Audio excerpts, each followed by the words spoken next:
I'm going to start with just an idea about learning. Let's just return to the idea of learning. And Dylan Wiliam tells this very interesting story from his experiences in the States recently. He's found in the States the dominance of a kind of a credit-based mentality. And in talking to young people, he's come across young people where if you ask them, you know, have you done stuff on valency or the use of metaphor in English romantic poetry? And they'll say, oh yeah, absolutely, yeah, we did that. And then you ask a few questions about it, and they say, oh no, well I can't, no, I did it, and I got the credit. I can't remember much about it, but I got the credit. Okay, this is a very odd notion. And it came up in me giving evidence to the Bew Committee as well. One of the panel members said, but Tim, returning to the old model of assessment where you sample radically from the full domain of the curriculum will mean that on occasion the question in a test will come as a surprise to the person. And they may have forgotten all sorts of things about the thing being tested. And I said quite simply, if they've forgotten it, they haven't really learnt it, have they? If learning leaves no trace in understanding or in behaviour, it's not really learning. But this credit-based mentality and this instrumentalism in learning of being directed towards the things in the specification. Remember, we've moved from syllabus to specification. The idea that you must absolutely home in on the specifics of what will unlock the boundary between level 3 and level 4, or between a D and a C, is a very peculiar orientation and at odds with what we know about learning and the accumulated empirical understanding and theoretical understanding that we've derived from studying learning over 400 years. So this is really important. To have personal capital, you have to possess it in some way. And this is what will unlock greater equity in our society. Now, we've got to return to this more fundamental understanding of learning. Now, the second thing is that zeitgeist and that context has conditioned in us is the idea that we may have freedoms, but we tend not to exercise them.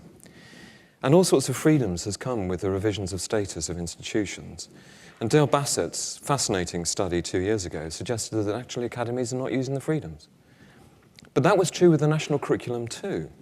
When I met with those who were associated with the innovation unit in the DFE, what they were continually surprised by was the extent to which schools were not using the powers to innovate enshrined in the legislation. Even if they knew about those powers, which many of them didn't, they weren't prepared to try to use them and innovate outside the space described by the zeitgeist and by the legislation. And that's really important. Now, I wasn't surprised by PISA at all this week. This was not a surprise. Because for decades, our system has not been in crisis. We're still not in crisis in education in this country. We're just not improving. We haven't improved much at all. And it's not only PISA.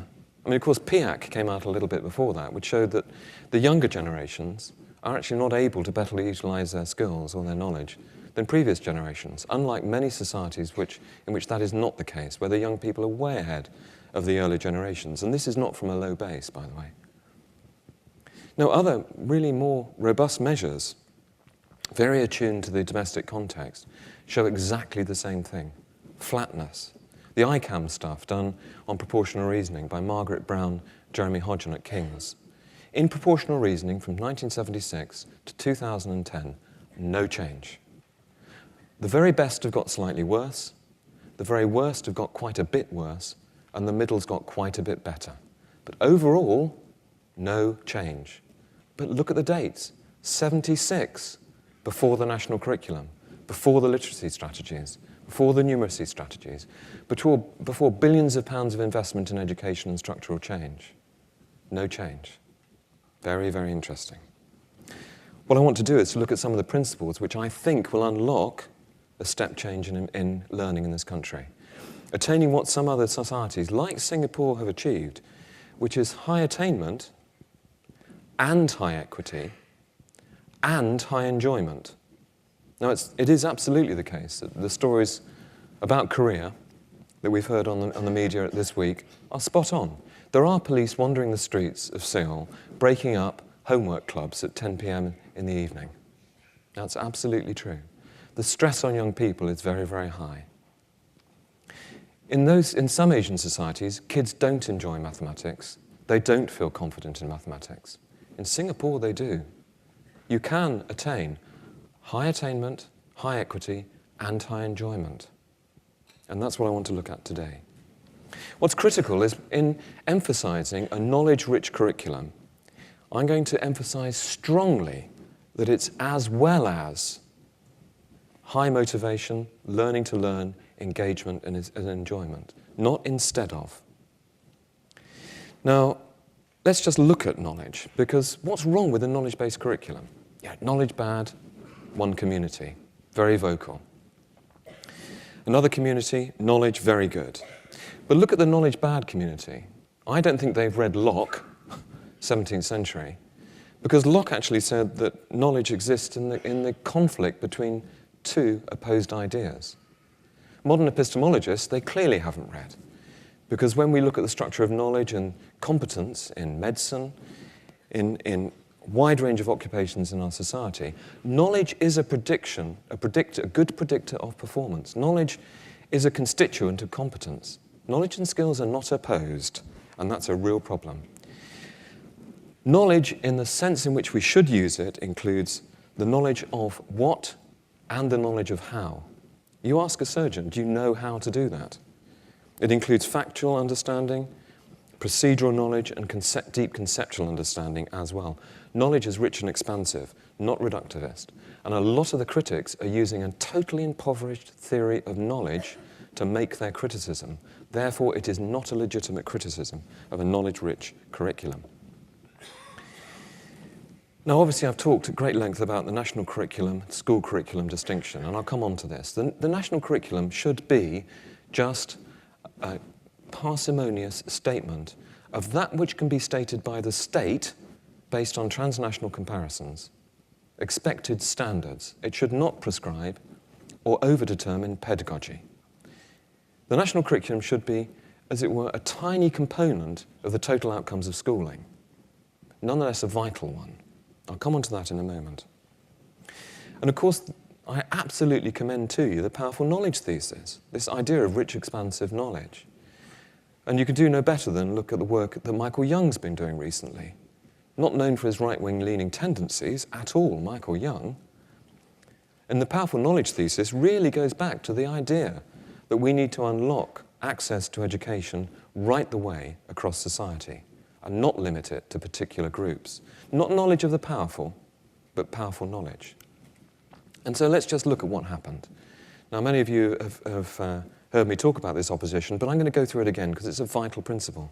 Just look at the top one, that when chemical reactions take place, mass is conserved. That's wonderful. We know it's wonderful in Key Stage 3 because lots of kids don't understand that. If you don't understand, it's counterintuitive, by the way. Okay? A lot of kids believe in magic energy and magic things. So they don't understand that when you burn certain things, they get heavier. It's counterintuitive, it's difficult knowledge, it doesn't correspond to the knowledge which kids bring to school. That's what schooling's about in many cases, to give them things that absolutely contradict with their lived life experience. If they don't understand that, it's going to be a real problem for them in life, and they certainly will not be able to progress into certain professions. Okay. And look down that specification that we had in 95 and in the 99 curriculum. Very rich conceptually, including to represent chemical reactions by word equations, that you can express complex, concrete processes in an abstract way so as to manipulate them. So you get power over the world by doing that. So knowledge is not just about discrete things, sort of facts. It's not that at all. Deep conceptual understanding that allows you to do things that prior to the Enlightenment that you wouldn't have been able to do. So, of course, we turned it into this in 2007, and we did it mainly to make way for other stuff. So this was definitely an instead of rather than an as well as thesis. Okay? The only way that we could move to including all the other things we wanted to include in the national curriculum was by rendering the discipline elements of the national curriculum into this form. So we rendered it into, there are patterns in the chemical reactions between substances. That is chemistry. What do you teach then? Okay? So that, wonderful, conceptually rich, very clear, gives some standards, gives some key personal capitals, which of course will equate to social capital for society as a whole. Okay? But we rendered it into this to make way for other things. Now that was wrong, because it should be as well as, not instead of. Now I am going to finish on a whole series of things about assessment, and I'm going to go very, very fast. But what I want to nail here is the idea of construct. These are constructs. In the world of assessment which I inhabit, these are constructs. Multiply three-digit numbers, fine. Simple construct, we can assess that. Reads a wide range of books for pleasure. That's a construct too, and we can measure that. PISA does. That's in the new national curriculum. It wasn't in the old national curriculum in the same form in such an emphasised way. The new national curriculum, fewer things in greater depth, absolutely in line with what we know through transnational comparisons. Very clear about the constructs, but narrow? No, not at all. Now let's just look at the last two, verbal reasoning, externalising behaviour. We know from the empirical evidence of the big cohort studies, 1958, 1970, BCS, and the Millennium cohort, that externalising behaviour is bad for you. The idea that things just happen to you and you have no control, very bad for you in life. You just won't do as well. And we know that. We know that from the evidence. And it's a vital outcome of schooling. But do you want the Secretary of State to give you a 4-page specification written by civil servants in Whitehall that all schools should follow to prevent children from exhibiting externalising behaviour? I think not. That's a vital outcome of schooling, but one which is not well specified from the centre. Hence the national curriculum, school curriculum distinction. It's a vital good, but it will not be well derived in our system by disempowering teachers from adopting the right sensitive approach for each individual child in your setting to ensure that they are genuinely empowered. And it's vital for our society that all children are. And we can measure that, by the way. There are good instruments for it as well. I'm not advocating there that the state should do it. Okay. So we have a wide set of public goods that derive from education. All of those things. Should they all be stated in detail in the national curriculum? Absolutely not. There are all sorts of cultural capitals that derive from participating in a good school, organised well, which uses all of those things to deliver all of those goods. But it's Sue and my discussion about this matter of the school curriculum, national curriculum discussion, the national curriculum, school curriculum distinction, is that schools should understand the role and powers that they have for deciding how they're going to distribute those goods across these different elements of a school. The life of a school, its institutional form, the nature of its staff. Okay, so there are those goods. How do you distribute them across those aspects of the school? Are you going to actually give people a sense of democratic participation through telling them about democratic participation, or making sure that the lived experience of the culture of the school embodies democratic participation? It's a choice, because it's a genuine choice, because some children will have that notion unlocked for them through intellectual inquiry. Others will only have it unlocked through a lived experience. So those are the goods, these are the elements, and then these are the institutions that we've been rather confused about in respect of who should have responsibility for stating with precision what should be done in each of those elements. So these 3 slides are a means of understanding curriculum development. And by curriculum, I mean the totality of the things which a child experiences which result in learning, which leaves a trace in terms of their understanding and their behaviour. So back to these. These are constructs. These are sensible constructs. They can be the focus of assessment as well as learning. And many of these wider things are as much now part of the national curriculum as things which are seemingly narrow capitals, like understanding conservation of mass.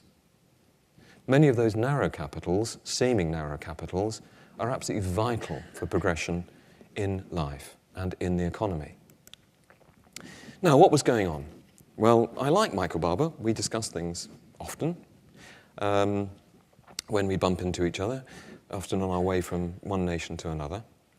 But I think something happened. There was genuine concern to raise attainment of individuals, the performance of schools, in the knowledge of this kind of flat line of our system. And I've got all sorts of explanations for why we've flatlined for so many decades, but I'm not going to go into them now. But the diversity of our schooling system and its size has got something to do with it. But it was about focusing on failure. Serious debate about failure, he said, is a precondition of success. And he always, you probably remember, he used to put up this quadrant. He said, for a long time we were over here. Is this? Yes, it is. Over there. Okay. Low support, low expectations during the 60s and 70s. We moved to here during the Thatcherite period, low support, high expectations. And 97 to move over here, high support and high expectations. Education, education, education. The problem with high expectations and very high expenditure came with strings, often attached by the Treasury, which reached deeply down into professional practice and really eroded professional autonomy. So many initiatives with so many specific things to do. So there was a change of zeitgeist, and everything felt very heavy. So many things that came down to schools did not empower. They told teachers what to do. And it stripped out professionalism, in my view. And it absolutely stripped out curriculum development of the kind that we'd seen previously. So we saw, in terms of the national curriculum, what is it? Is it fine-tuning or is it fundamental reorientation? It's actually fundamental reorientation, not just of content. Now, you can look at the content of the national curriculum, but you won't get at the principles. And it's the principles that I'm talking about today. And the fundamental reorientation is occurring at the level of the principles. So there was continuous refinement, really, through the first three versions of the national curriculum to 99. But in 2009, the 2007 review, what we had was a very peculiar national curriculum. It attempted to make way for other broader outcomes of education, and then lapsed into an instead of, rather than as well as, doctrine. The principle was wrong, in my view, profoundly wrong, and misunderstood the kind of initiatives going on in other countries. If you read the speeches of Singaporean ministers, they emphasize creativity, innovation, all the things that you think are absolutely vital in education. And you might think that that's all they are concerned with. But if you talk to a Singaporean educator, all these things, these broader outcomes which they're now emphasizing, are as well as absolutely nailing numeracy and literacy by the age of 11 to exacting standards which are much higher than the standards that we achieve in this country. It's absolutely as well as, rather than instead of. It was a break with the principles, in my view, in 2007, and it was a break with the principles embodied around the national curriculum of deep learning and a profound entitlement to key personal capitals. It was that serious. And I think it was a failure of ideas, therefore. And there was this kind of schizophrenia that existed. And I've come across it time and time again recently. The national curriculum is too chock full of things. But if it's not in the national curriculum, I'm not going to teach it. That makes me very, very worried.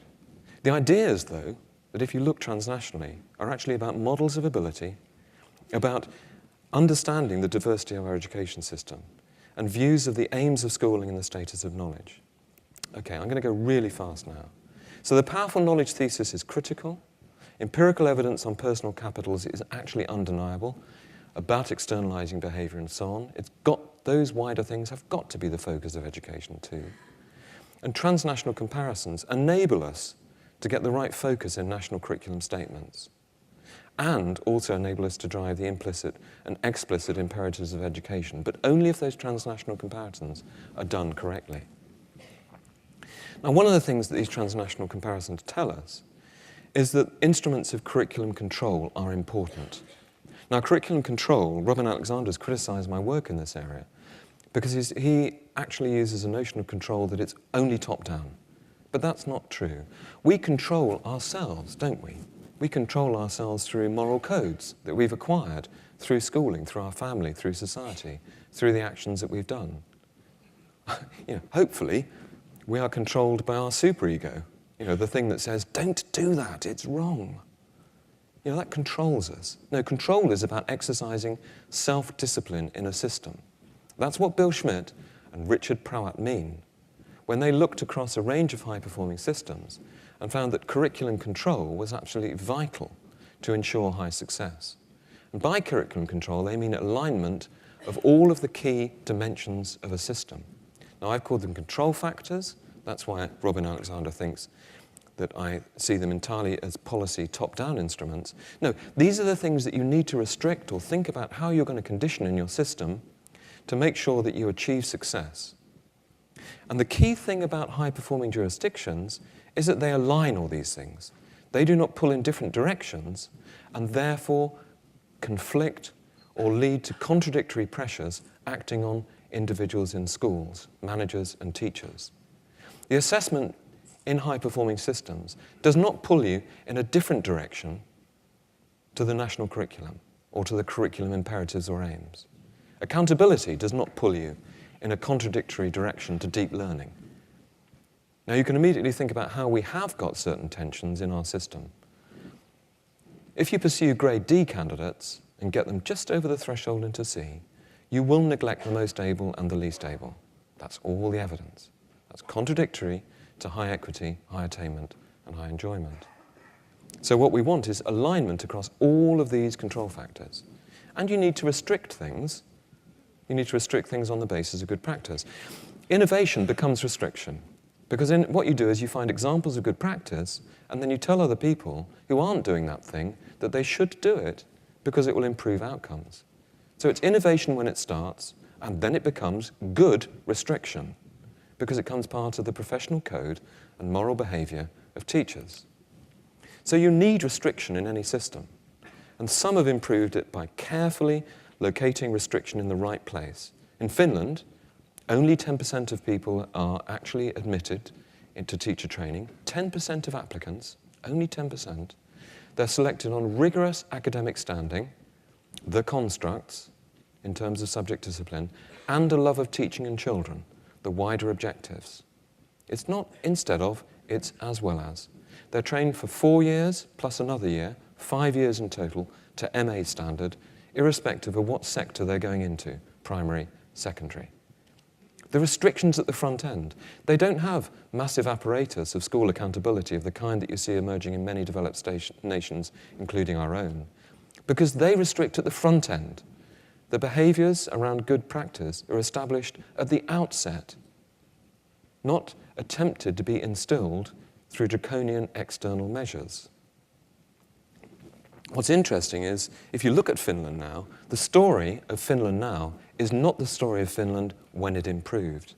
ITT is critical in Finland, and actually, interestingly, Finnish teachers say high-quality textbooks and learning materials are fundamental to quality of learning in Finland now. And, of course, what's happened is loads of educators have gone to Finland and said, do you have national tests and national inspection? And they say, well, no, not to the level that you do. So immediately the person packs up and goes back to England and say, they don't have it like we have it. They don't ask the question, and what other forms of restriction as a teacher do you have? And the answer is, they're told how much time to spend on each subject. Now, do you think our national curriculum should do that in your school? That's an interesting issue, isn't it? Nobody knows that about Finland.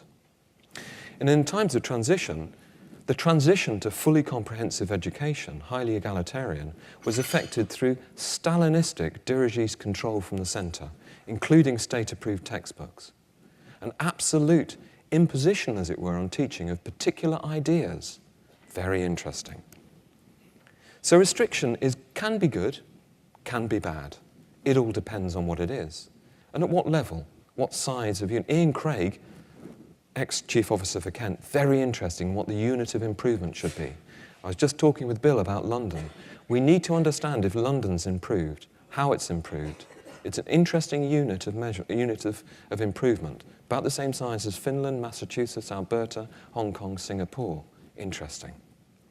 And do we have improvement through restriction, instruments and ideas, or processes? The answer is both, of course. Of course, we should undertake lesson observation to identify what's good, and then turn good into a form of restriction, but beneficial restriction. It's not a necessary opposition.